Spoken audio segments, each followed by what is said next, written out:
right? Because we have a bullish candle on the 30-minute time frame. So you have to wait. If the next candle creates an upper wick, I would enter when it breaks the low of the candle that stopped me out with stop loss. You guys, this makes sense. Yeah, it makes sense. But we're trying to explain here something very, very, very, very simple and ground to earth.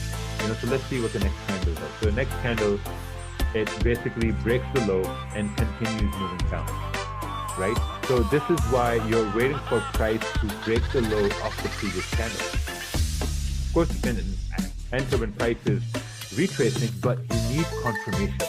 You need to be very, very safe when you're trying to take a trade. Because again, when you have a bullish candle forming, there's a very high chance that the next candle can create a wick down, respect the low right over here. It can respect the low and then continue going bullish. So that's why it's really important for you to wait for price to break the low once you get stopped out the first time. Because now you're giving your trade a second chance, So this move down, once it starts to break the low, right over here, this is, you're giving your trade a second chance. That, okay, I got stopped out, now I'm going to give you a second chance. And another very important thing to notice, now, when we were talking about stop losses, this was a conservative stop loss, right? On your second entry. More aggressive stop loss would be up over here. Make sense? I'll tell you how this would make sense as a more aggressive stop loss. The way it's going to make sense is now, if this candle is breaking the low of the previous candle, then there's a high chance it will continue down to make a new low, right? And once it's breaking the low, then there's a very high probability that the price will not come back up to break the low it created itself. Let that sink in for a second, right? Let's just sink in. Because when price is breaking low, let me just explain this again with another color. Statistically, if you use a blue color, people understand blue color more because I think it's a more friendly color or but if this candle stops you out right up over here, right? You're like, okay, perfect, I got stopped out, now I'm going to wait for a second. Right, so when this candle forms, it creates a high right over here. It creates the high right over here, and then it starts to break the low of the previous candle.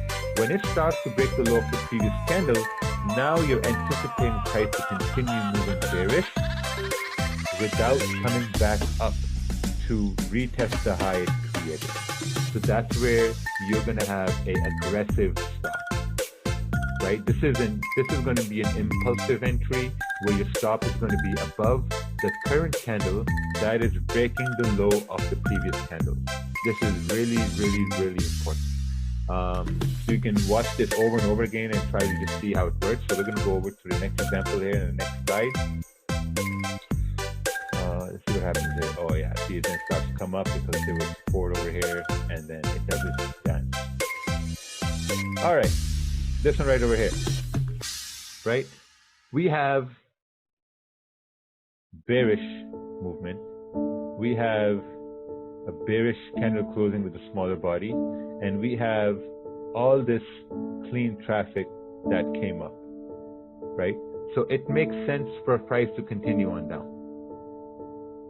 Let me just drink a... All right, let's just remove this. Okay, let's see what happens with the next candle, right? Let's hypothetically speaking, let's say you put a stop loss right over here and you try to take a sell for a price to continue down, and the next candle formed is like this. This is how the next candle forms, right? So now your bias is still bearish. Okay, your bias is still bearish, and let's say hypothetically speaking, you had a stop up over here which got stopped out by this candle.